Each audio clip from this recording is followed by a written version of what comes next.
jambo ambalo ninataka tushirikiane, ni jambo ambalo pengine ni ujumbe ambao unaweza ukawa uko common somehow, lakini Mungu anayo makusudi asubuhi ya leo. Last week tulikuwa tunazungumza kuhusu freedom, tukaiangalia ule uhuru namna ulivyo na kile ambacho Kristo alikuja kukifanya. Na safari hii ya mfululizo wa masomo ambao tumekuwa tukijifunza tangu Januari ama end of last year ni kwa ajili ya kumjenga mtu ama kukufanya uweze kuwa. Bwana Yesu asifiwe. Bwana asifiwe.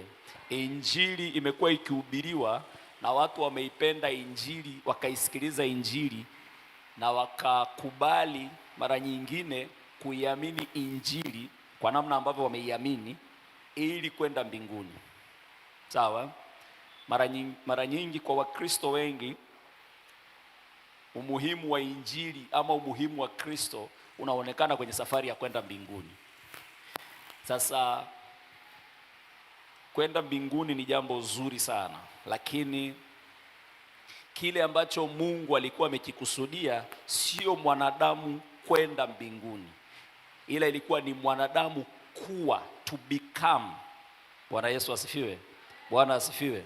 Kwa sababu safari ya kwenda mbinguni hauwezi ukaienda kama hujawa. Sawa eh?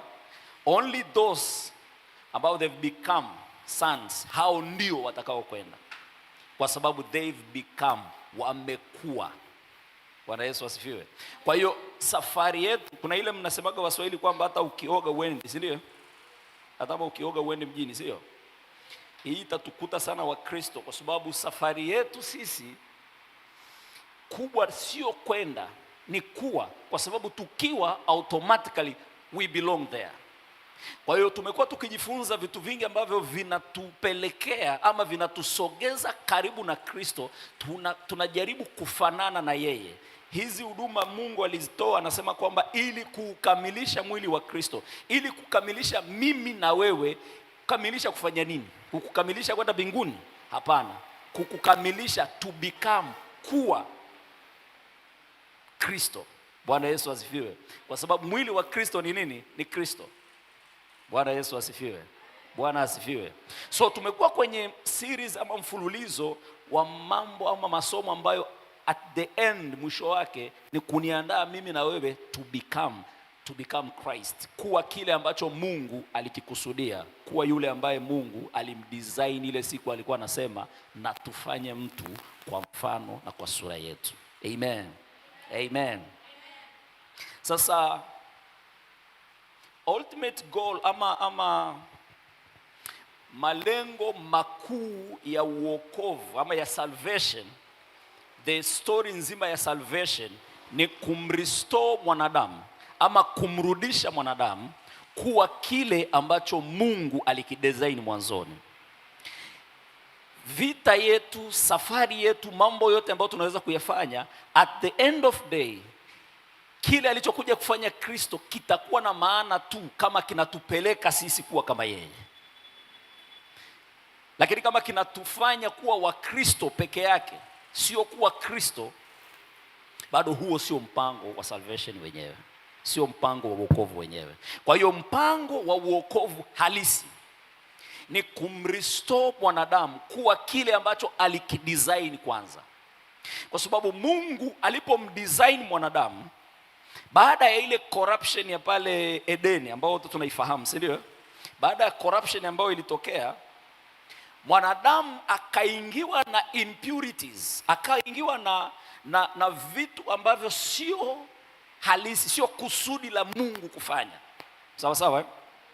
Kwa sababu Mungu alivyokuwa amemfanya mwanadamu, akamweka kwenye bustani ya Eden, kulikuwa na mti wa uzima, huo mti wa mema na mabaya. Lakini akasema huu wa mema na mabaya usiule, kwa sababu ukiula mti wa mema na mabaya hakika utakufa. Kwa lugha nyingine, kutakuwa na introduction ya mauti ulimwenguni kwa wewe kula hiyo. Kwa hiyo Adamu alivyokula lile tunda, kukawa na introduction ya mauti. Kwa hiyo mauti ikaanza kutawala ulimwengu kutokea pale mwanzo. Bwana Yesu asifiwe. Lakini Mungu ni Mungu wa uzima, na alichokusudia kukifanya kilikuwa ni uzima. Kwa hiyo kama mauti inatawala, then Mungu akaanza mchakato mwingine wa kukiredeem hiki ambacho amekitengeneza, lakini sasa hivi kimefunikwa na mauti. Tunafuatana pamoja? So salvation ama plani ya uokovu haikuanza ile siku Yesu amezaliwa. Plani ya uokovu ilianza bustani ya Edeni, kwa sababu tayari Mungu alisema na tufanye mtu kwa sura na mfano wetu.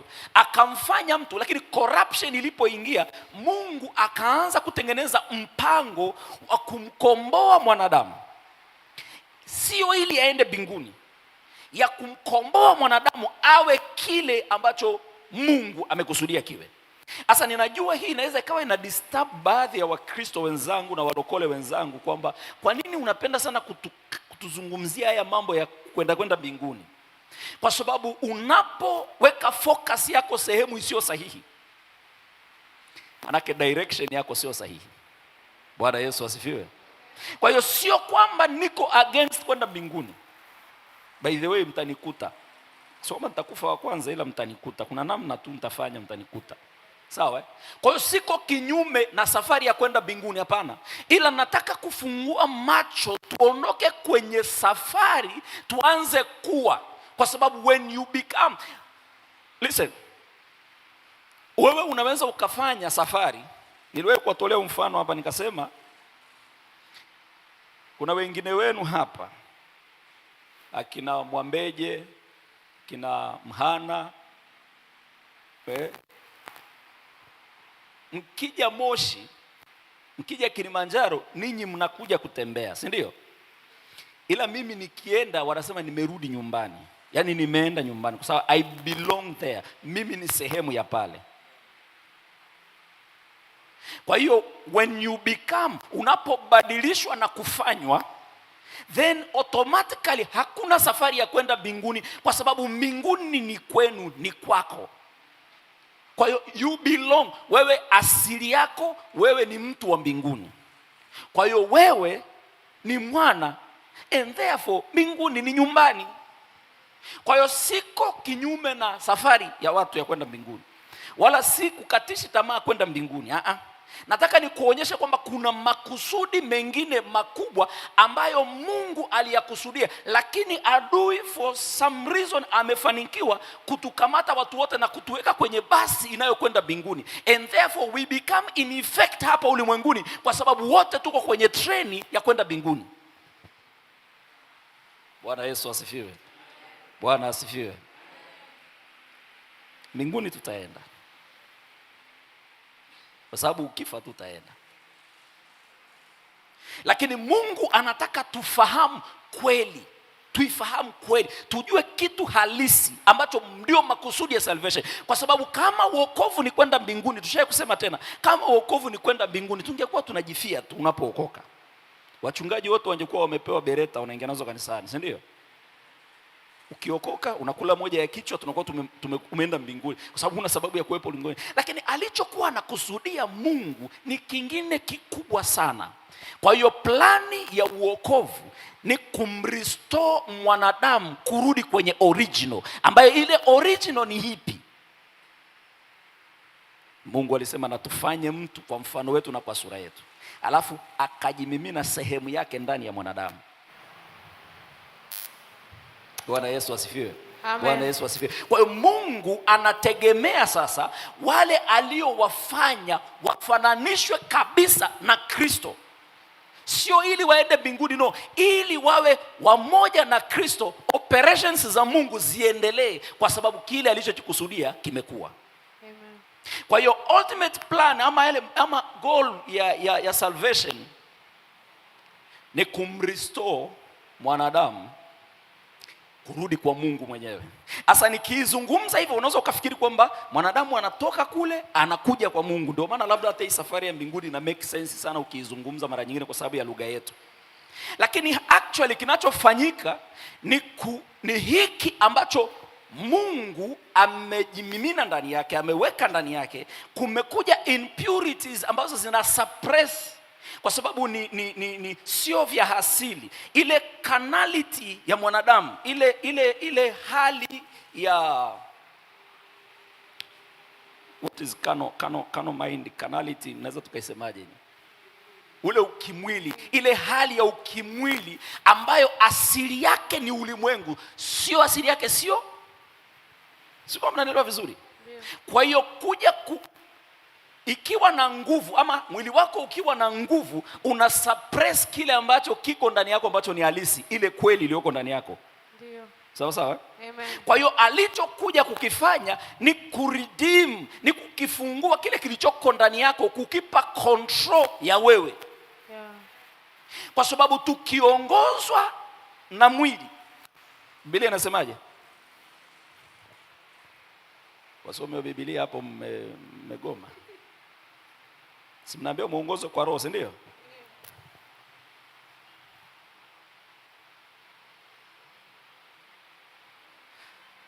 Hii understanding ni ya muhimu sana kwetu kama Wakristo kuweza kuielewa kwamba Mungu yuko in business. Kuna kitu cha ajabu sana hapa. Yaani Mungu yuko kwenye biashara ya kwake mwenyewe ya kukitoa kile alichokijenga ama kukisafisha kile alichokifanya kiwe pure. Labda niiweke hivyo. Sawa sawa? Amen. Kukifanya kiwe pure. Sasa ninataka kuzungumza kuhusu ile being one with him. Lakini kabla hatujafika huko au hatujaenda huko, labda tuanze kurudi nyuma kidogo, tuangalie hii plani nzima ya uokovu, kwa sababu hiyo plani inayotupelekea kuwa mmoja na yeye. Bwana Yesu asifiwe. Amen. Na inatupelekea kuwa mmoja na yeye kwa sababu ndio kusudi lake. Tuiangalie plani ya uokovu, itupe nafasi kidogo ya kuweza kuelewa hii concept ambayo ninaisema. Fungua kitabu cha Warumi. Kitabu cha Warumi sura ile ya 5. Nataka tuangalie kitu hapa kwa sababu the plani nzima ya salvation nimesema ilianza kutoka huko nyuma. Lakini wakati ulipokamilika ama muda ulipofika, muda sahihi ulipofika, Mungu akaanza process yake kwa kuintroduce sheria. Hebu tusome Warumi 5 sura mstari ule wa anza mstari wa ngapi hapo? Anzia mstari wa 20, soma 20 na 21. Warumi 5 mstari wa 20 na 21. Lakini sheria iliingia ili kosa lile liwe kubwa sana, na dhambi ilipozidi, neema ilikuwa nyingi zaidi, ili kwamba kama vile dhambi ilivyotawala katika mauti, vivyo hivyo kwa njia ya haki neema itawale hata uzima wa milele kwa Yesu Kristo Bwana wetu. Amen. Sasa naomba tuende taratibu hapa. Plani ya uokovu ilianza kwa ku-expose dhambi ndani ya mwanadamu. Sawa sawa? Ilianza kwa kuitambulisha dhambi iliyoko ndani ya mwanadamu, kwa sababu ilikuwepo ndani ya mwanadamu. Sasa mwanadamu ilibidi aione dhambi iliyoko ndani yake na ubaya wake, ili plani ya uokovu iweze kuendelea mbele. Kwa hiyo hii ilikuwa ni kazi ya Mungu kama Mungu mwenyewe. Akaona sasa phase ninayoichukua ni ya kumtambulisha mwanadamu dhambi iliyoko ndani yake, to expose the sin ambayo iko ndani ya mwanadamu. Kwa hiyo introduction ya law ama kuingia kwa Torati ilikuwa ni ili sasa mwanadamu aweze kuona na kuijua dhambi. Bwana Yesu asifiwe. Bwana Yesu asifiwe. Torati haikuja kwa ajili ya kumkamilisha mwanadamu, wala haikuja ili mwanadamu awe mwadilifu. Pamoja na kwamba sheria za Torati ukizisoma zinazungumzia uadilifu, ukizishika unaonekana kuwa mwadilifu. Bwana asifiwe. Lakini kusudi la Torati halikuwa kumfanya mtu kuwa mwadilifu. Kusudi la Torati lilikuwa ni kumfanya mtu aijue dhambi, kuiexpose dhambi iliyokuwa ndani yake. Bwana Yesu asifiwe. Kuifunua dhambi iliyokuwa ndani yake. tumezungumza, tumesema kwamba plani nzima ya uokovu ilikuwa ni Mungu anataka ku restore back kile kilichoko ndani yako, ndani yake, kurudisha alichokuwa amekifanya kwanza, na anakifanya, lakini kwa sababu kuna impurities, kuna hii hali nyingine ngeni ambayo imemtawala mwanadamu, Mungu akaanza process ya usafishaji. So sheria ama torati ikaja sasa kwa ajili ya kuiexpose ama kuifunua ile dhambi. Torati, pamoja na kwamba ninajua ni tunapozungumza wengine wanaipenda torati ya Musa na kuiishi na kuishika kwa sababu ni kama ni njia, lakini torati ilikuwa ni kwa ajili ya kuamplify dhambi, naweza nikasema hivyo, kuikuza, kuifanya iweze kuwa visible, sawa sawa eh? Yeah. Kuifanya iweze kuonekana ilivyo na ubaya wake. Ndio maana hata tunajaribu kuishika torati, mara nyingi utagundua kwamba the more unajaribu kuishika torati, the more unaivunja, kwa sababu it wasn't designed, haikuwa imekuwa designed kuondoa impurity, kuondoa ule wanadamu, ule umwili ulioko ndani yako, ile hali yako ya umwili, ile hali yako ya flesh, haikuwa designed kuiondoa, lakini ilikuwa designed kuiexpose kwamba ina exist. Bwana Yesu asifiwe. Amen. Kwa hiyo nikisema hivi ni kwamba torati ni mbaya? La hasha, torati sio mbaya. Unajua, ngoja nieleze kitu hapa. Ngoja niseme kitu hapa. Kuna namna ambavyo huu uhusiano wa Kristo na torati, kuna namna tumeudefine ambayo ni kuna kweli ambayo ikielezwa vibaya inakuwa mbaya. Sawa sawa eh? Yeah. Lakini ikizungumzwa vizuri ile kweli ina make sense. Huu uhusiano ni kana kwamba ukitusikiliza ama ukiwasikiliza watu mara nyingine wanaoiamini neema, kuna namna wanaoona uadui kati ya torati na Kristo. Na sisi tunatazama kuna uadui upo, lakini sio kati ya torati na Kristo. Walio katika torati ama wanaojifunza torati wao wanaangalia, na wakiwaona watu wanaoiamini neema kwamba tunaokolewa kwa neema, wanasema hawa watu hawa wanawaona kama wapinzani, kama watu wasiofaa, kama watu wabaya, kwa sababu hawaiheshimu na kuitaka torati. Kwa hiyo wanaona kana kwamba ni vitu viwili vinapingana. Na ukija ukimsikiliza vizuri Paulo anapozungumza kuhusu torati, anakuwa kama vile anaimaliza kabisa kwamba haipo. Asa ile hali kuna namna ambavyo inaweza ikatujenga, tunauona tu uadui lakini hatuioni plan. Bwana Yesu asifiwe. Amen. Torati ni njema kabisa, kwa sababu torati ni plani ya uokovu, lakini torati sio uokovu, ila ni plani ambayo imetumika kutupeleka kwenye uokovu. Amen. Labda tusome kidogo. Hebu fungua kwenye Wagalatia sura ile ya 3, tusome mstari wa 24 na wa 25.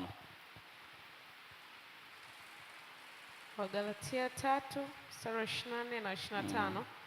Hivyo torati imekuwa kiongozi kutuleta kwa Kristo, ili tuhesabiwe haki kwa imani. Lakini iwapo imani imekuja, hatupo tena chini ya kiongozi. Bwana Yesu asifiwe.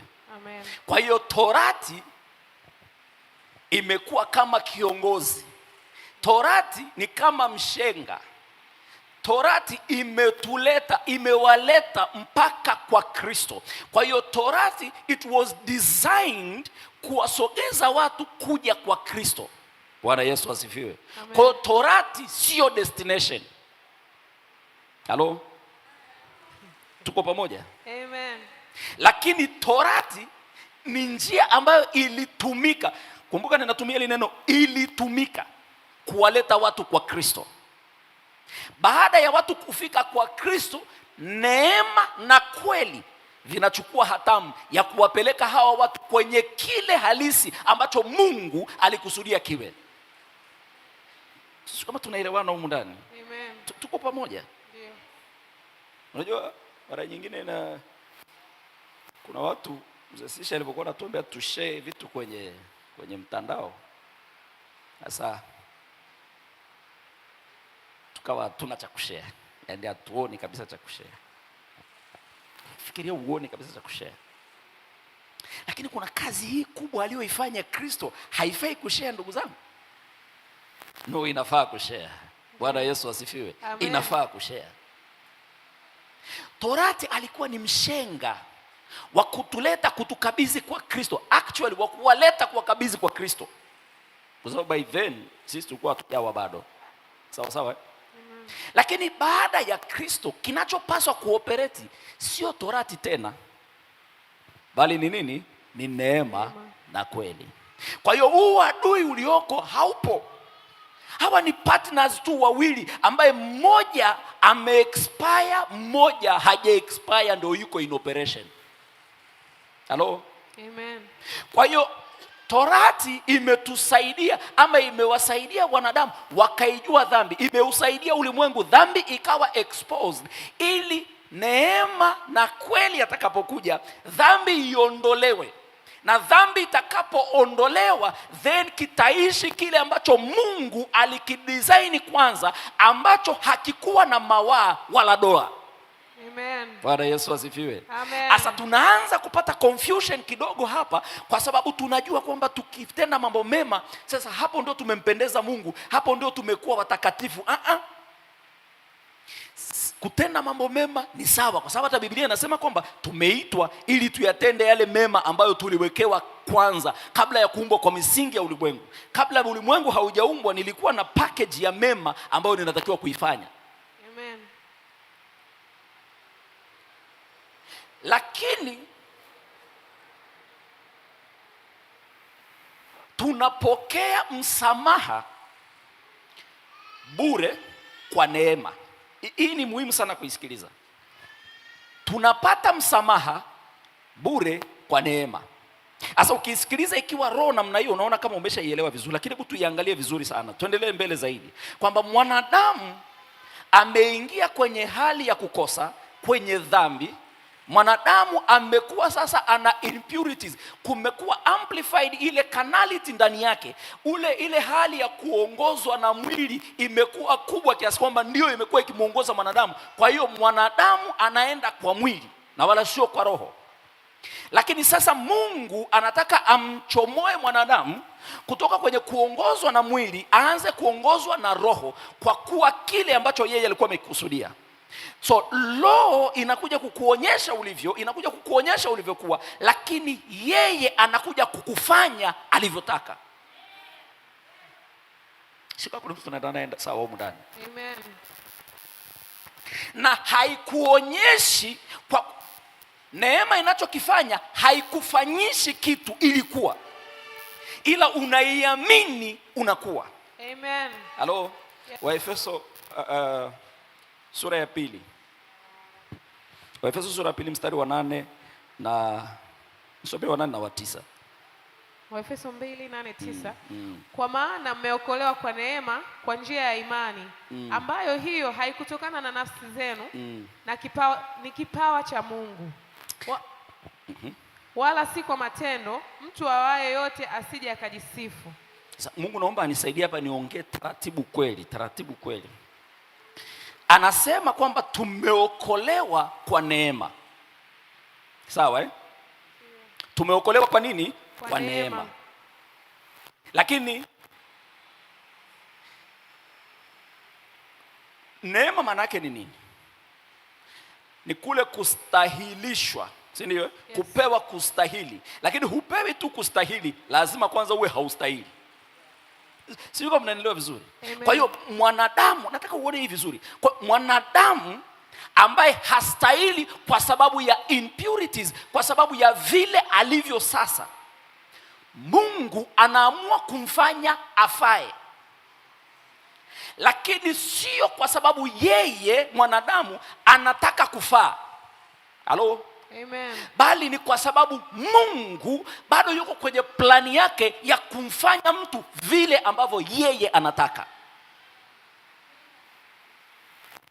Mara nyingine huku kujishughulisha kunatufanyaga tufikiri kana kwamba kuna kitu tumefanya kwenye Ukristo wetu to become different na wengine.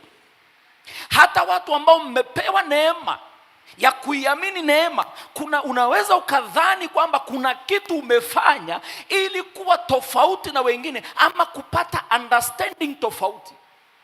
Lakini niko hapa kukuambia kwamba plani ya salvation ilikuwa ni ya Mungu mwenyewe. Wewe hauhusiki. Kwa lugha nyingine ni kwamba Bwana au Mungu alikukuda akakuingiza alikotaka uwe. Amen. Ndio maana anazungumza, anasema ni kipawa cha Mungu ili mwanadamu asije akajivuna. Mungu atusaidie watu tunaoiamini neema. Yes. Ili mwanadamu asije akajivuna kwa sababu sio wewe umefanya. But I want you to look at this way. Kwamba tuliyemkosea ndio anayetuokoa. The other Sunday nilisema kwamba damu ya Yesu haipo kwa ajili ya kutuokoa kutoka kwenye mabaya. Haipo kwa ajili ya kutuokoa na adui. Iko kutuokoa na Mungu. Amen. Kwa sababu mabaya yapo ndani yetu. Anayekasirika ni yeye. Yes. Hatuna uwezo wa kuyaondoa kwa namna yoyote ile. Kwa aliimwaga damu ya mwanae ili isimame kati yetu na yeye, itutakase. Listen, aliyemwaga damu ni yeye, ndio aliyeimwagisha damu. Amen. Akatukomboa sisi kutoka kwenye issue zetu wenyewe kwa ajili yake yeye mwenyewe. Kwa hiyo kile alichokifanya mwanadamu hauhusiki. Ndio maana mara nyingine Wakristo tunapojivunia na kujibabesha na huyu Mungu kana kwamba ni wa kwetu wenyewe, tunakosea. Kwa sababu plani yote tunayoishi ni yeye ameikusudia. Bwana Yesu asifiwe. Amen. Biblia inasema kwamba akiwa ndani ya Kristo akiupatanisha ulimwengu na nafsi yake.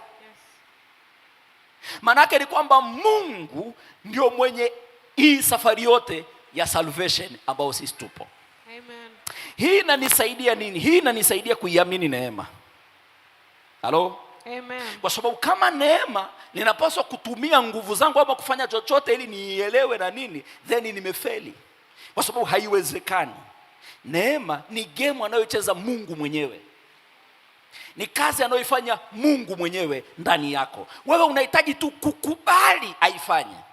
Bwana Yesu asifiwe. Amen. Na unakubali namna gani? Kwa kuamini. Haleluya. Haleluya. Ninaipenda kazi ya msalaba. Amen. Ninaipenda kazi ya msalaba. Amen. Kwa hiyo Mungu kwenye kazi nzima ya msalaba, Mungu alikuwa anatuokoa against himself. Halo? Amen. Kwa hiyo nikijua hii inaninyenyekeza sana. Inaninyenyekeza kwa sababu sijioni kuwa na uwezo wa kufanya chochote isipokuwa neema yake. Kwa hiyo ninaposema kwamba mimi ni mtakatifu na nimehesabiwa haki, ndugu zangu, sio kwa sababu ya nilichofanya. Mimi ni mtakatifu kwa sababu ya alivyotaka. Bwana Yesu asifiwe. Amen. And I want you to look at it this way, kwamba ni plani ya kwake yeye mwenyewe kunifanya vile anataka. Kwa nini? Kwa sababu tayari alikuwa na makusudi tangu mwanzo kabla hata hujafikiria. Halo? Amen. So ninapoiangalia safari nzima ya uokovu, nataka uitazame kwenye this angle. Mwanzoni tulifundisha na tulihubiri kwenye majukwaa, tukasema watu waache dhambi wamwamini Kristo, watu waache dhambi waje kwa Kristo ili waende mbinguni. Tukawatengenezea malengo wanadamu kwamba tukimwamini Mungu tunakwenda mbinguni, tukimwamini Kristo tunakwenda mbinguni. Sio uongo, ni kweli, lakini we missed something. Tulimisi kuona hii process nzima ya salvation kwamba ni Mungu mwenyewe alikuwa anaifanya ndani ya mwanadamu, na alikuwa anafanya ndani ya mwanadamu ili aweze kukitoa kile kilichoko ndani yake, aweze kufanya awe kile alichokusudia. Na Mungu hafanya alichokikusudia ili tu uende mbinguni. No, anafanya alichokikusudia ili wewe uwe yale makusudi ya Mungu hapa duniani. Amen. Bwana Yesu asifiwe. Amen. Bwana Yesu asifiwe. Amen. Yeah. Niliwahi kuzungumza hapa nikasema kwamba time is coming and time is now, kwamba watu wa Mungu tutaanza kuoperate Vijana nakumbuka niliwaambia kwamba tutaanza cooperate, tutafanya biashara na nguvu zetu. Mnakumbuka? Amen. Yes, kwa sababu zile nguvu ni wewe. Lakini ili ziweze kuwa in operation lazima uwe kile ambacho Mungu alikuwa amekikusudia kuwa. Bwana Yesu asifiwe. Amen. Kwa hiyo issue ya uokovu, kazi nzima anayoifanya anakuja tu kukifumua kilichokuwa ndani yako, kile halisi kijiwe manifested, ili chenyewe kianze kuishi. Ufike mahali useme sio mimi ninayeishi bali Kristo ndio anayeishi. Na ukiishi kama Kristo, ulimwengu utajua kwamba unaishi na Kristo. Halo? Amen. Halo? Amen. Kwa sababu unajua ulimwengu tayari unajua kwamba unaishi na Wakristo. Kwa namna tunavyoongea, kwa namna tunavyofanya mambo yetu, kwa namna tunavyowahukumu wengine, kama nyinyi hamwendi mbinguni, nyinyi hamfanyi hivi, nyinyi hamtoboi, tunavyohukumiana wenyewe, ulimwengu umeshajua unaishi na Wakristo. Lakini ni time ulimwengu uanze kujua kwamba unaishi na Kristo, kwa sababu kusudi la Mungu ndilo hilo, kwamba amfanye mtu kwa sura na mfano wake. Akamfanya Kristo, ikampendeza ajimimine ndani yake, akakufanya wewe. The same thing ambayo imetokea kwa Kristo ndiyo ambayo inapaswa kutokea kwangu, kwamba utimilifu wake wote ukae ndani yangu kwa namna ya mwili. Nimeongea neno kubwa sana ama? Naomba lisikukwaze, kwa sababu hiyo ni kweli. Ndicho alichokusudia Mungu. Wanadamu ama hii hali ya mwili inatudanganya mara nyingine, tunajiona kwamba hata haya ninayoyasema labda ni makubwa sana. Lakini Biblia inaweka wazi kwamba wafananishwe na mwanae. Yaani kusudi ndio hilo. Anazungumzaje? Kristo hajakamilika pasipo kanisa. Halo? Amen. Kuna mtu mmoja mita chache kutoka hapa Apostle ameniangalia vibaya. Lakini ninachosema ni kweli, kwamba Kristo hajakamilika pasipo kanisa. Ndio maana alikuja amwage damu yake awanunue watu wakamilishwe. Wakikamilishwa wanakuwa mwili wake. Kwa hiyo sasa Kristo anakuwa amekamilika kwa sababu umekamilishwa. Kilichokamilishwa ni kile ambacho Mungu amekifanya tangu kwanza. Bwana Yesu asifiwe. Amen. Anacho salvation, hii plani nzima ya salvation ni kukifanya hiki ambacho Mungu amekifanya sasa hivi kina impurities kiweze kuwa pure. Kwa hiyo kuna kazi ya kukiingiza kwenye tanuru, kuna kazi ya kuingiza kufanya mambo fulani ili hiki kitu kiweze kuwa pure. Kikisha kuwa pure, kina qualify kuwa mwili wa Kristo. Bwana Yesu asifiwe. Amen. Na safari ya purification inaanza kwa kumwamini Kristo, ili uweze kuwa sehemu ya Kristo. Bwana Yesu asifiwe. Amen. Kwa hiyo ukamilifu wa Kristo ni pamoja na mimi na wewe. Halo? Amen. Sijui kama tunaelewana humu ndani. Wewe ni ukamilifu wa Kristo. Yes. Yaani ninasema hivi kwa ujasiri kabisa kwamba wewe ni ukamilifu wa Kristo. Alichokuja kukikusudia ndio hicho. Na maana anasema nimekuja kutafuta kile kilichopotea. Yuko katika business ya kujikamilisha yeye. Amen. Ndio maana akawatoa wengine kuwa mitume, wachungaji, walimu, wainjilisti, ili kukamilisha mwili wa Kristo. Amen. Bwana Yesu asifiwe. Amen. Bwana Yesu asifiwe. Amen. Ninajua ziko elimu nyingine zinazozungumza ambazo zimetuconfuse kabisa. Hata hizi huduma 5 poso tumekuwa tunaziona kama tu vitu vya kawaida, hatuvione katika deal, katika nafasi yake. Tumeona tu kama watu wanaojiita majina, kwa sababu wengine wanasema ili uwe mwinjilisti unakuwa mkali ndio mwinjilisti, si ndio? Kiwa mkali wanasema huyu ni mwinjilisti, huyu jamani mkali, huyu mwinjilisti. Kiwa mpole unaongea kama mwalimu Minamila, wanasema huyu sasa ni mwalimu, kwa sababu anaongea kiupole upole. Akija mzee Sisha hapa anasema huyo mwinjilisti huyo. Huyu jamaa anatufokea, mwinjilisti anaongea kwa ukali. Lakini sivyo alivyofanya. Yeye alizifanya zile huduma ili kukamilisha mwili wa Kristo. Kwa hiyo kila moja itafanya kazi ya kukamilisha, na kila moja ni ya maana. Amen. Hello? Yes. Kama mimi na wewe ni mwili wa Kristo, maana sisi tunamhitaji mchungaji. Yes. Mchungaji anakuwa sio tena mwamba tu, sio mshikaji tu. Ngoja kueleza kidogo. Yaani mchungaji akishakuwa mshikaji wako hama kanisa. Bwana asifiwe. Yaani nataka nikusaidie tu, yaani mchungaji wako akishakuwa tu mwana, yaani huyu ni mwana mwenzetu, si ndio? Hama kanisa. Itakusaidia sana. Nenda katafute mahali ambapo mchungaji ni mchungaji. Kwa sababu kazi yake haitakamilika ndani yako, na isipokamilika ndani yako, maana yake ni kwamba you are not part of the body. Yeah. Unajua walokole tunapenda kujiunganisha, ni rahisi kujiungamanisha. Ni rahisi sana kujiungamanisha, lakini haiko tu hivyo. Huwezi kujiungamanisha tu kirahisi hivyo.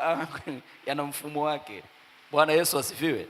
Bwana asifiwe. Ndio maana kama huwezi kumtii mchungaji, yani kumtii kabisa, kwa lugha nzuri rahisi, Apostle aliwahi kutuambia hapa kanisani kwamba ondoka kwa amani na tutakuwa tunakupigia simu kukusalimia.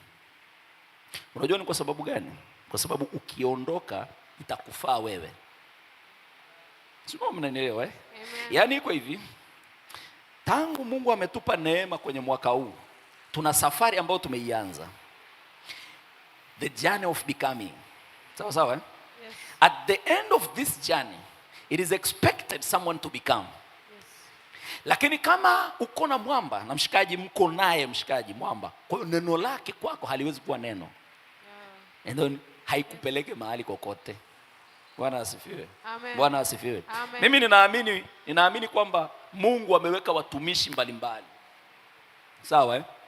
Na umbalimbali, utofauti wa watumishi labda ni kuweza kufaa species za wanadamu tulizonazo. Kwa hiyo inawezekana wewe uko hapa, umekaa hapa NTM maskini ya Mungu mwaka wa 5. Lakini kumbe wewe ulitakiwa kuwepo kwa Nabii Musa. No, serious kabisa. Angekuweza. Sio kama unanielewa eh? Kuna watu hapa mnatakiwa kabisa kuwa kanisani kwa Mzee Majembe. Mzee Magembe mnamfahamu, si ndio? Kuna anakufaa kwa sababu ulivyo unaendana naye, kuna vitu fulani anahitaji kuvinyoosha ndani yako. Ukikaa naye utamuelewa Kristo.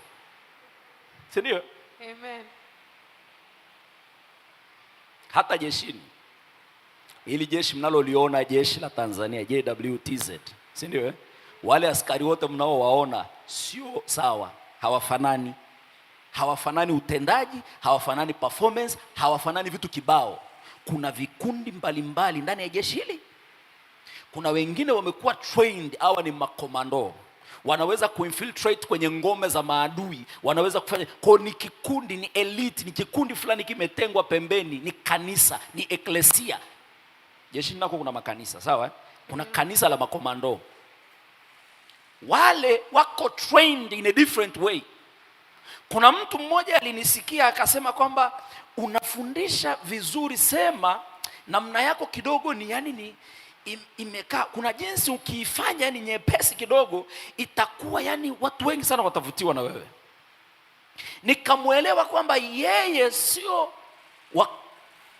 bataliani hii, sio wa eklesia hii, sio wa kundi hili. Ndio maana kwake wimbo huu hausaundi vizuri. Sijui kama mnanielewa vizuri. Ngoja niwaambie ni kitu hapa kanisani, ukipiga 7 hapa kanisani, kuna watu automatically tu, yani kuna namna wanaanza movement, si ndio? Kwa sababu wanaielewa ile nyimbo inayopigwa. Lakini Nabii Elisha hawezi akafanya movement yote, atakuwa anaangalia. Hata kama anapiga mwenyewe, atakuwa anawapigia nyinyi tu, kwa sababu dini kwake ni tofauti kidogo. Sio kama mnanielewa kitu. Kwa hiyo ndani ya jeshi kuna hao makomando, kuna wale wanaitwa nini wale, kuna wale wengine ambao ni wale askari wa miguu wanao kuaga first responder, wale wanao yako makundi. Kuna wengine wa anga hawahangaiki kabisa na kuingia kwenye mitaro. Kuna mazoezi ya kuingia mitaroni, hawajui hiyo mazoezi ya mitaroni. Wao wanakaa angani, mitaroni wanaenda kufanya nini? Lakini ni askari, sio askari wa jeshi la Tanzania. Sijui kama kuna mtu anazungumza naye huko ndani. Amen. Kwa hiyo mwili wa Kristo unajengwa in a different ways. lakini Mungu amewaachilia hawa watu ili waweze kuujenga huo mwili wa Kristo, waweze kumrebuild, kumrudisha yule asili ambaye Mungu alimkusudia, kwa sababu Mungu bado ana business kwenye huu ulimwengu. Niliwahi kuambia kwamba Wakristo tuache wenda wazimu wa kufikiri kwamba kwa sababu Biblia inasema sisi sio wa ulimwengu huu and then we have nothing to do with ulimwengu. No, Biblia ilikuwa inakutambulisha kwamba wewe sio wa ulimwengu huu, lakini ulimwengu ni wa kwako, and therefore kuna mahali unatakiwa ukae ili ulimwengu uweze kwenda kwenye utaratibu ambao ulimwengu ulitakiwa kwenda. Amen. Ya hizo biashara wana hizo biashara walokole. Waya niwaambieni, kama wewe ni mtawala, manake ni mtawala. Bwana Yesu asifiwe. Amen. Mtawala anayetawala nchi huwa anatawala pamoja na jangwa lililoko ndani ya nchi yake. Yes. Na visima vilivyoko ndani ya nchi yake. Yes. Yeye sio wa jangwa, bali yeye yuko above lile jangwa, kwa sababu anatawala juu ya lile jangwa. Amen. Bwana Yesu asifiwe. Amen. Mungu kutufanya ama kutufanya tuitawale dunia ama kuutawala ulimwengu, alikuwa anatutengeneza, ametukusudia tuwe something above ulimwengu. Ndio maana hautaki ulimwengu ndani yako. Hautaki ulimwengu ndani yako kwa sababu ulimwengu ukiwa ndani yako manake unakuwa controlled na ulimwengu. Ni nani anaye control ulimwengu? Anabakia kuwa mkuu wa anga, si mkuu wa Uajemi, mkuu wa nini, ndo anaye control ulimwengu, si ndio? Sasa Mungu plani nzima ya wokovu ni kuja kumrestore sasa yule ambaye hapigi goti tena kwa ulimwengu, bali anapiga goti kwa the source, the Father, ambaye harespondi tena kwa ulimwengu, lakini anarespondi kutoka kwa Baba. Amen. Kwa sababu ulimwengu unawasubiria wanaorespondi kutoka kwa Baba ili uweze kupewa shape, uweze kupewa namna. Amen. Bwana Yesu asifiwe. Amen. Bwana Yesu asifiwe. Amen. Kwa hiyo kazi ya wokovu ni kubwa kuliko safari ya kwenda mbinguni. Yes. Hello? Amen. Nisije nikaacha kwenda mbinguni, nimeitamka sana hii. Wakorintho wa pili sura ya 5. Pale tulimesoma kwenye Waefeso tumezungumzia kwamba tumeipokea hiyo neema bure, si ndio? Lakini hiyo neema sio hiyo imani inayotufanya kupokea neema, sio ya kwetu. Hivi jamani, mnaiona hiyo? Yes. Yaani kwamba tunaokolewa kwa neema. Neema manake ni kwamba Mungu ameamua kwamba hahesabu dhambi zako. Yaani iko hivyo tu kwamba mimi nimeamua si hesabu. Dhambi zipo, si hesabu. Ni neema. Lakini hata hiyo yenyewe neema ambayo wewe umeiamini ili usihesabiwe dhambi, sio ya kwako, ni ya kwake yeye. Sio kama unaona kwamba we are just a subject katika haya. Amen. Bwana Yesu asifiwe. Amen. Wakorintho, hebu tuone how sasa kwenye Wakorintho wa pili sura ya 5. Naomba nisomee mstari wa 19 mpaka wa 21. Wakorintho wa pili 5 mstari wa 19 mpaka wa 21. Yes. Yaani Mungu alikuwa ndani ya Kristo akiupatanisha ulimwengu na nafsi yake, asiwahesabie makosa yao, naye ametia ndani yetu neno la upatanisho. Basi tu wajumbe kwa ajili ya Kristo, kana kwamba Mungu anasihi vinywa vyetu, twawaomba ninyi kwa ajili ya Kristo mpatanishwe na Mungu. Bwana Yesu asifiwe. Mpatanishwe na Mungu. Mstari wa 21. Yeye asiyejua dhambi alimfanya kuwa dhambi kwa ajili yetu, ili sisi tupate kuwa haki ya Mungu katika yeye. Ninakosa maneno ya kuzungumza juu ya haya ambayo yamesemwa hapa. I don't know kama kila mmoja anaiona hii plani ya Mungu. Salvation ama wokovu ni plani ya Mungu. Anasema Mungu akiwa ndani ya Kristo akiupatanisha ulimwengu na nafsi yake mwenyewe. Aliyekosewa akakaa ndani ya Kristo akaupatanisha waliomkosea na yeye aliyekosewa. Ukiangalia tu hapo juu namna hiyo unaweza ukaona ya sawa, inawezekana, lakini nataka uione deep zaidi kwamba aliyekosea hajapata taarifa hata ya kujikosoa. Sio kama mnanielewa. Amen. Yaani ndugu zangu, ukielewa hii utaelewa utamu wa neema. Yaani kwamba aliyekosea hana nafasi kwenye hii biashara yote. Ngoja niiseme tena. Plani ya salvation ilivyokaa ni kwamba aliyekosewa ndio anayetakasa ili asijione amekosewa. Sio kama unanielewa eh? Okay, labda niseme hivi, aliyekosewa anafumba macho ili asione amekosewa. Kwa hiyo aliyekosea hana jitihada yake yoyote katika kuhakikisha kwamba anasamehewa. Kuna kitu nazungumza hapa. Yes. Hana jitihada yake katika kuhakikisha kwamba anasamehewa, ila amepokea tu zawadi ya imani. Ile zawadi ya imani inampa kuamini hili ni jambo la ajabu la kusamehewa dhambi ambazo umetenda, utakazotenda. Hivi unajua, nyinyi watu hamuelewi kitu hapa. Hivi mnajua jamani, alichokifanya ni kikubwa sana. Yaani yeye amekusamehe tu.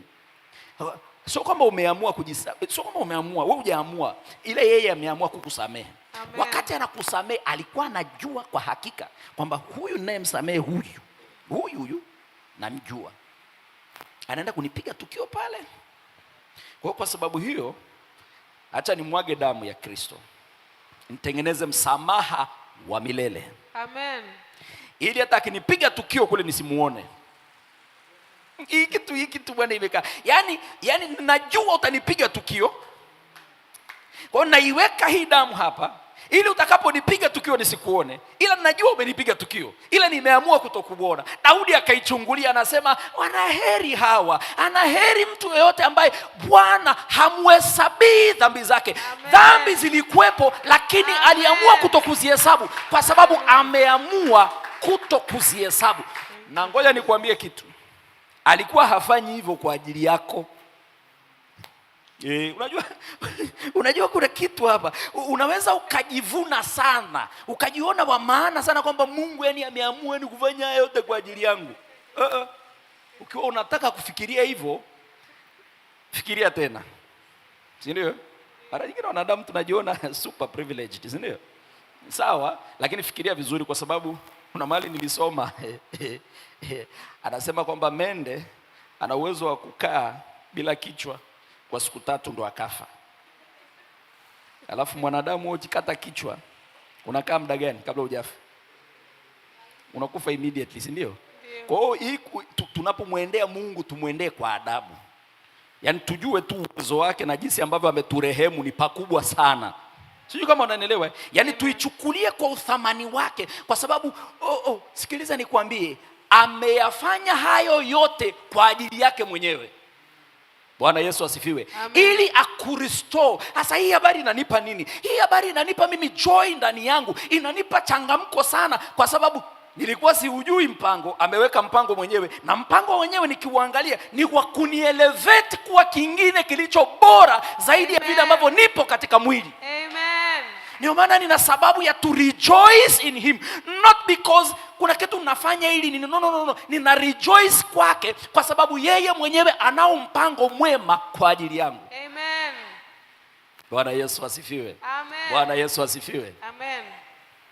Mara nyingine huwa tunafurahia yale maandiko, tunasema kuna nani moja mpaka na nyimbo tukatunga, si ndio? I know the plans I have for you, si ndio? To prosper you, to nini, tukazifurahia sana. Japokuwa alikuwa anaambiwa hivyo ni mwamba mwingine, si ndio? Lakini God has a plan.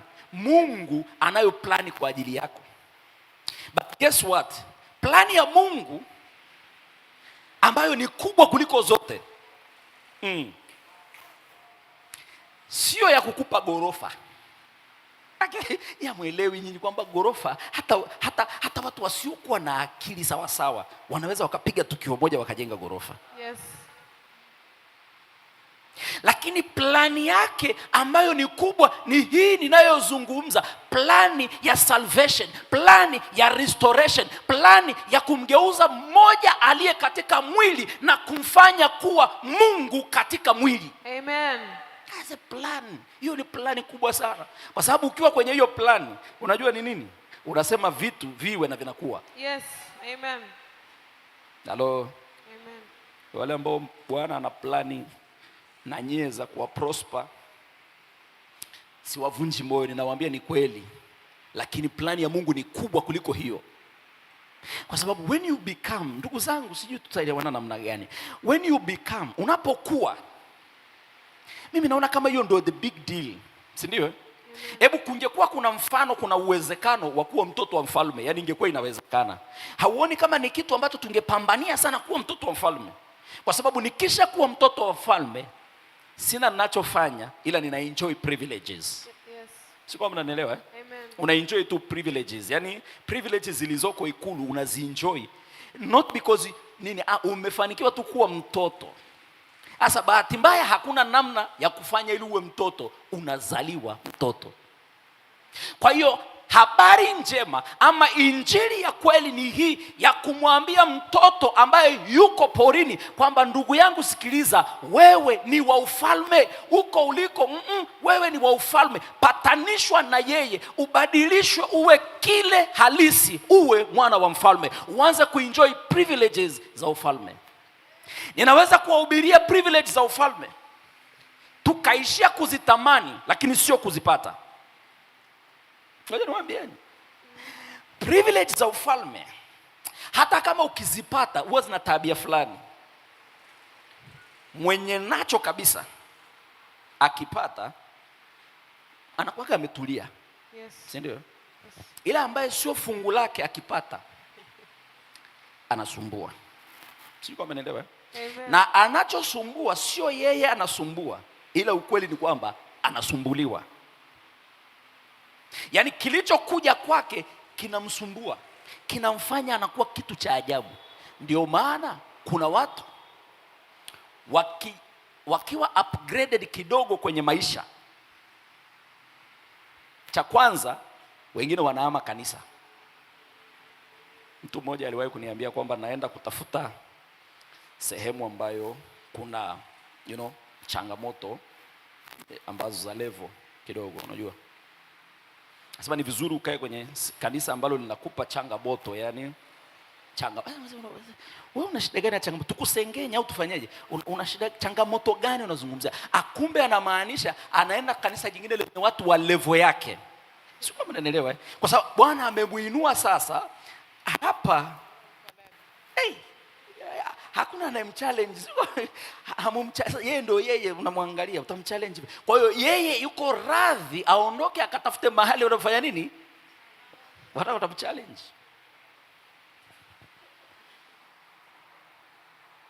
Lakini mwana halisi hata akibarikiwa, wale mamilionea ambao nabii wa Mungu aliwatamka hapa, wale walio halisi, hata watakapo attain kile ambacho Mungu amewafungulia mlango kuwa, utawakuta wapo. Amen. Kwa sababu gani? Unajua ule uliokuja sio hauwadefine wao, una define utukufu wa Mungu. Kuna kitu nazungumza hapa. Ule una define utukufu wa Mungu, but they are the same, they are sons. Wao ni wana wa Mungu. Kwa hiyo haiwasumbui kwa sababu wana enjoy privilege za baba yao za nyumbani kwao. Kwa mara nyingine ukiona kelele sana, jua ni ile Waswahili wanasema iko kwenye fungu la kukosa. Bwana Yesu asifiwe. Amen. Anasema yeye asiyejua dhambi alimfanya kuwa dhambi kwa ajili yetu, ili sisi tupate kuwa haki ya Mungu. Kristo au Bwana wetu Yesu ambaye hakuwa anajua dhambi. Sasa watu wengi tukiangalia hivyo tunamuona Yesu baada ya kuingia ulimwenguni, lakini nataka umuone mwana wa Mungu ambaye anasema kabla ya Ibrahimu kuwepo nilikuwepo. Ndio utaielewa uzito wa hii vizuri. Yeye ambaye anasema kabla ya Ibrahimu kuwepo nilikuwepo, na Ibrahimu mwenyewe aliziona siku zangu akazishangilia sana. Akafanyika dhambi ili mimi na wewe tuwe haki ya Mungu. Wewe ni haki ya Mungu sio kwa sababu ya matendo ambayo unaweza kuyafanya, pamoja na kwamba matendo ni muhimu kwako ili kutambulisha kile unachokiamini. Hello? Amen. Lakini tunaamini kwamba kabla ya matendo imekwepo neema kwanza, kwa sababu yeye asiyejua dhambi amefanywa dhambi ili mimi na wewe tuweze kuwa haki ya Mungu. Kwa hiyo tunabadilishwa kwenye huu mpango wa wokovu kuwa haki ya Mungu, kwa sababu Mungu ni mwenye haki. Yeye ni haki, kilichoko ndani yako ni haki. Anakubadilisha, anakuleta kuwa haki ya kwake. Bwana Yesu asifiwe. Amen. Ni mpango wake mwenyewe, ndio maana alimfanya asiyejua dhambi awe dhambi, ili mimi na wewe, na ambao kwa namna yoyote hatutoboi, tuweze kuwa haki ya Mungu. Sasa nimejaribu kuzungumza kidogo tu kwenye hiyo plani ya uokovu na kujaribu kuonyesha tu kwamba haya yote Mungu alikuwa anayafanya, alikuwa anafanya kwa ajili yake, ndani yake, kwa ajili yake, kwa sababu ndani yako wewe kuna sehemu ya Mungu.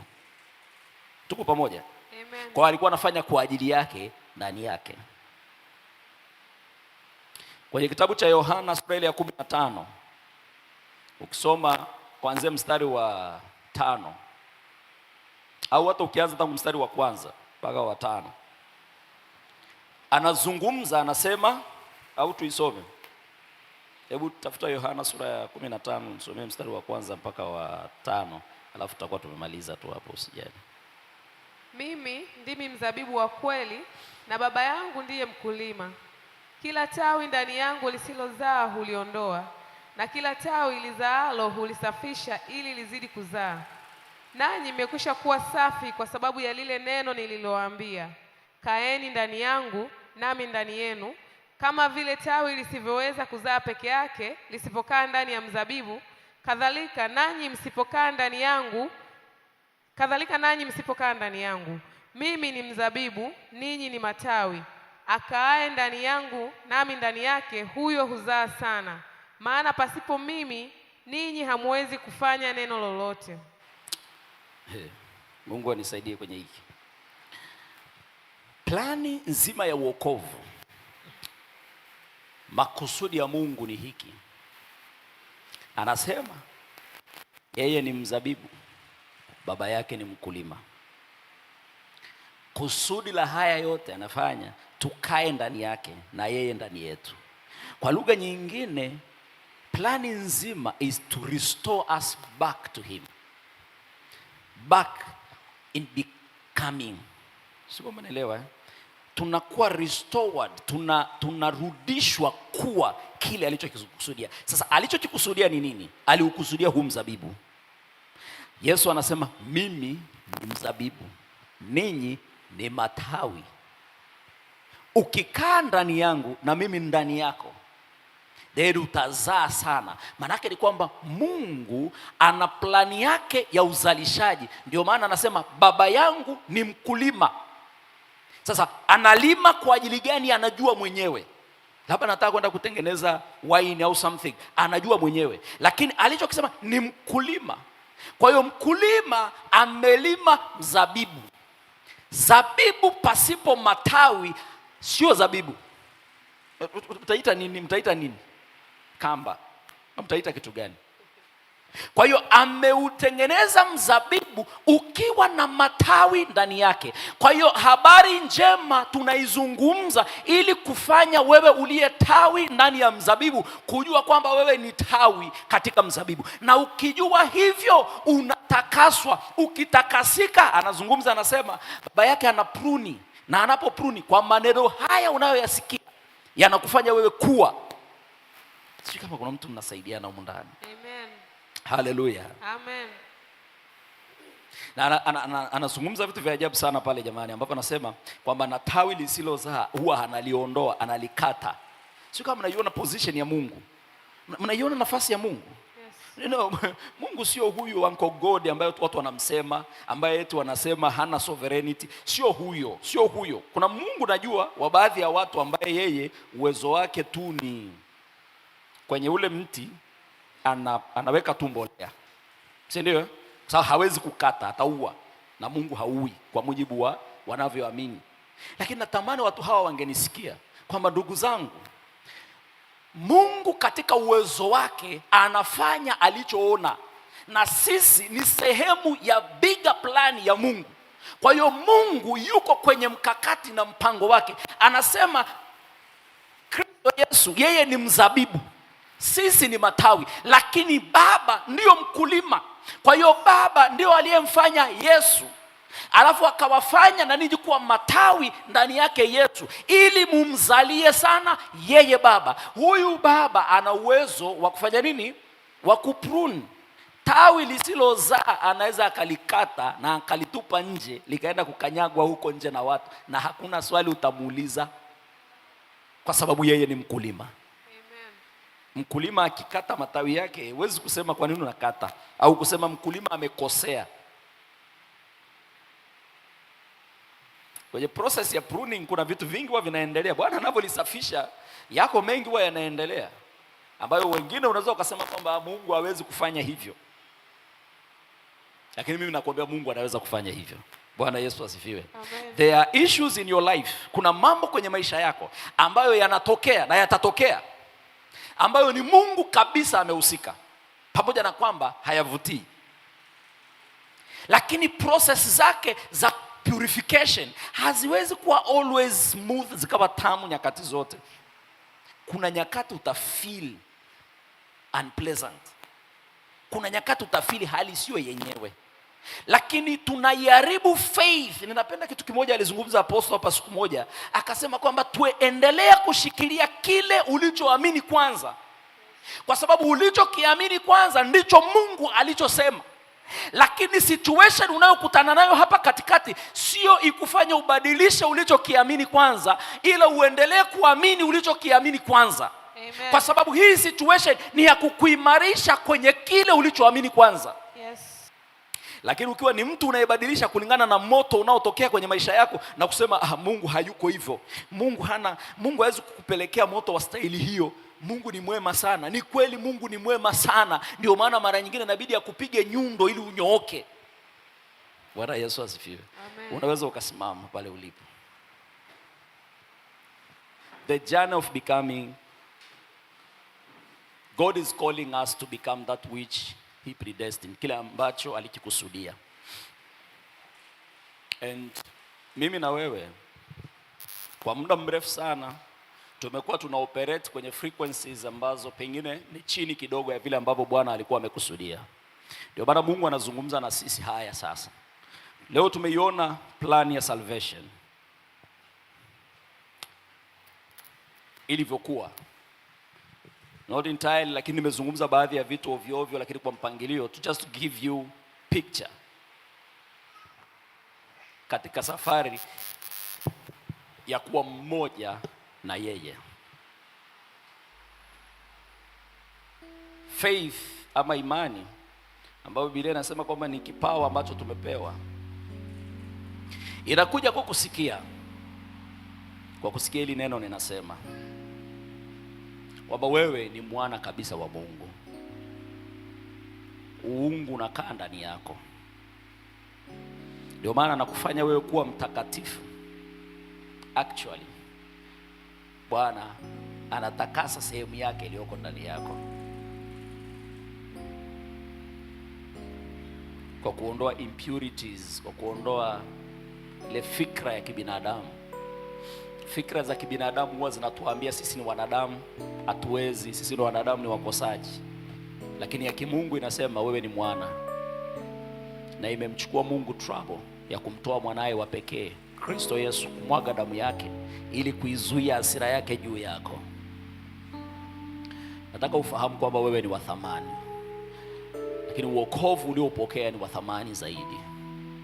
Mara nyingine we need understanding, so that tunahitaji uelewa ili tuwezeshe sisi kuweza kuwa proud na kile ambacho tumepewa, to the level ya kuweza kukizungumza kwa watu wengine.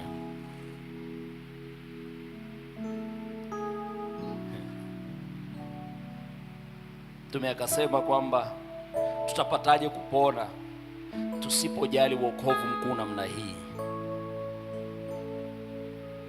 Ulimwengu utapataje kupona tusipowaambia habari za wokovu mkuu namna hii? Lakini hatuwezi kuuambia ulimwengu kabla hatujajua kilichotokea kwetu. hiki ninachokuambia kimetokea kwako. Ndicho ambacho Mungu anakifanya all along, tangu kule mwanzo, katika agano la kwanza mpaka agano tulilo nalo. So I want us to celebrate grace. Kwa maneno yako kila mmoja tu. I want to, wakati musicians wanaendelea kuplay, nataka tu celebrate neema ndani yetu. Tumepewa neema bure, lakini tumepewa neema ili kuiamini neema. Maana yake ni kwamba sisi hatuna tulichoweza kukifanya ili kuwa vile ambavyo tupo, and therefore we must be grateful. Inatupasa kushukuru sana kwa kile ambacho amefanya. Kama kuna mambo katika maisha yetu ambayo Mungu ameyafanya, ambayo yanastahili kuwa celebrated kila wakati ambao tunafungua vinywa vyetu, ni huu wokovu ambao ametupa kwa njia ya neema. So I want kila mmoja hapa, hebu tumshukuru Mungu kwa maneno yako. Mwambie Mungu, hebu appreciate kile alichokifanya, kwamba uliniona ukaniacha pembeni kabisa ili uyafanye yote peke yako. Ukaniona niliyekosea, ukaamua uimwage damu ya mwanao inizuie nisikutane na hasira yako. Umenifanya kuwa mwana mimi nisiyestahili, lakini umenistahilisha, na sasa hivi mimi ni mwana, ndivyo nilivyo. Can somebody, kuna mtu anaweza akaanza kuyazungumza maneno hayo ndani yake, kwamba Father, Baba, asante kwa kazi ya msalaba. Mimi hapa ni matokeo ya msalaba. Ninasimama leo hii nikiyazungumza maneno haya kutoka kwenye kinywa changu kwa sababu ya msalaba wa Kristo Yesu, kwamba alikufa ili mimi niishi, akafa kama maskini ili mimi nitajirishwe, akafa katika hali ya unyonge ili mimi nisiwe mnyonge tena. Alikufa kwa aibu ili mimi nisipate aibu. Aibu ya msalaba. Bwana wangu akasulubishwa akiwa uchi katika msalaba, lakini aibu kubwa ni kwamba alikuwa mwana, yet akafa kama mwanadamu katika msalaba, ili mimi nisife katika msalaba kwa sababu ya yale ambayo nimefanya, ama kwa sababu ya yale ambayo nimekuwa, kwa sababu ya kile kilichofanyika katika Edeni. Nimehesabiwa haki kwa neema. Nimeikwepa ghadhabu ya Bwana kwa neema, wala sio kwa sababu ya akili zangu wala kujua kwangu. Baba, ninakushukuru kwa ajili ya Kristo Yesu. Ninakushukuru kwa ajili ya damu ya Kristo Yesu Bwana wetu iliyomwagika msalabani, innocent blood, damu isiyokuwa na hatia, ili kuibeba hatia yangu. Leo hii nisimame kabisa nikihusishwa moja kwa moja na yeye asiyeijua dhambi, ambaye alifanywa dhambi kwa ajili yangu. Mimi ni mtakatifu kwa sababu wewe umenifanya kuwa mtakatifu. Mimi ni mtakatifu kwa sababu you wanted so. Wewe ulitaka niwe hivyo. Nimekuwa kile ambacho wewe umefanya niwe. Asante kwa ajili ya neema yako. Asante kwa ajili ya neema yako. Asante kwa ajili ya neema yako katika Kristo Yesu. Hatuna cha kujivuna kwa kile ambacho umefanya, lakini tumejawa na shukrani katika mioyo yetu, kwa sababu umefanya kwa pendo lako pekee. Umefanya kwa pendo lako. Ninasimama kwa neema, kwa pendo lako. Baba, ninakushukuru kwa ajili ya watoto wako wanaoyasikia maneno haya katika masikio yao. Maneno haya ni uzima kabisa. Maneno haya ni uzima, kwa sababu maneno haya ni Kristo. Yanapoingia ndani ya mwanadamu, habaki kuwa mwanadamu, ila anakuwa Kristo. Asante kwa ajili ya watoto wako wanaoyasikia maneno haya na watakao yasikia maneno haya. Baba Bwana, kwa maneno haya imani itafanywa ndani yao. Wataamini kile ambacho umefanya ili wawe kile ambacho umefanya. Tuliyekukosea bado upo na makosa yetu bado yapo, lakini wewe umeamua kutukusanya, usihesabu makosa yetu. Ninakushukuru kwa ajili ya neema hii ya ajabu. Ninakushukuru kwa sababu Bwana umenipa kuyajua mambo haya katika nyakati hizi, katika umri huu ulionipa, na kwamba katika kizazi changu Bwana umenipa neema ya kwamba nisimame kuzizungumza habari zako. Ni neema, na kwa hiyo Bwana ninakushangilia. Ninakushangilia kwa sababu ya neema hii. Moyo wangu unakushangilia kwa neema hii. Moyo wangu unakushangilia sana kwa kile umefanya. Moyo wangu unakushangilia sana kwa kile umefanya.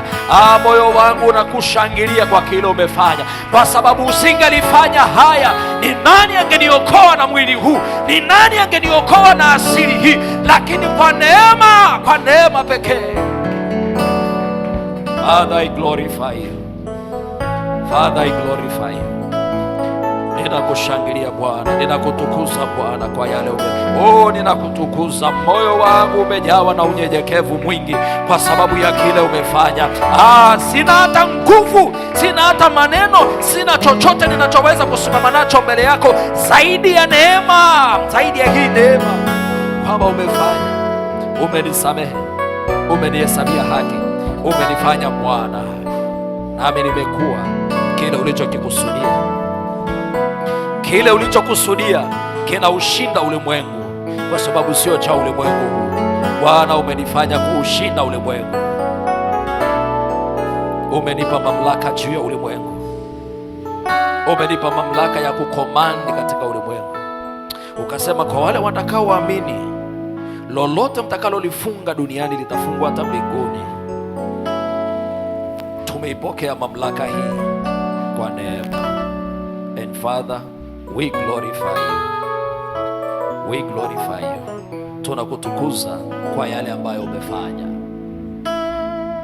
Sifa na utukufu, heshima vikurudie wewe peke yako, katika jina la Yesu Kristo. Shangilie Bwana.